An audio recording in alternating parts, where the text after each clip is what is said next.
If I was inspired by Gymshark and I was a marketeer out there or a brand builder, I wouldn't be looking at what we did, I'd be looking at the way we think. If we're going to go up against some of the biggest brands in the world, especially in sportswear, especially some brands that are very, very, very good at marketing, arguably even better at marketing than they are at the sportswear, then guess what? We're not going to have a fair fight with them. We're going to have to get scrappy and we're going to have to figure out, very entrepreneurial ways to try and beat them. We got to the influencer marketing beach very, very early and we got our towel down right. Now, I would love to say that we identified this entirely new innovative marketing channel all those years ago. We didn't, right? Ben Francis, our founder, and his friends found these guys on YouTube that they really, really liked, and they thought, wouldn't it be cool if those guys wore some of the product that we're making, in our mum's garage or whatever?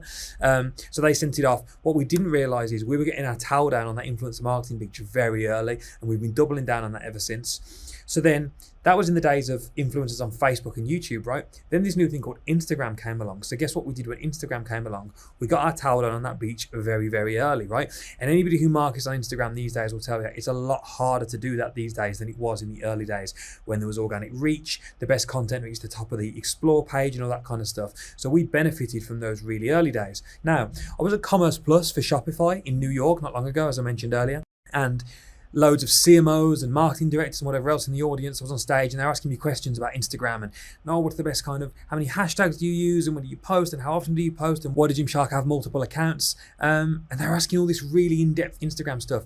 And I said to them, guys, I think some of you are a little bit too obsessed with what we did rather than the way we think. So there's a few confused faces in the audience. And one guy actually said to me, he said, it feels like it's a lot harder to grow on Instagram these days versus when you guys did it. And I said, I completely agree with you, mate. I said, but let me ask you a question. What are you doing on TikTok? And there's a lot of blank faces in the audience. Bear in mind, this is a couple of years ago now. So a lot of blank faces.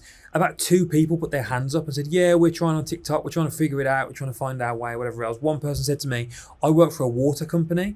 Our style of brand doesn't work on TikTok. And I was like, no, you haven't found the way your brand needs to work on TikTok yet.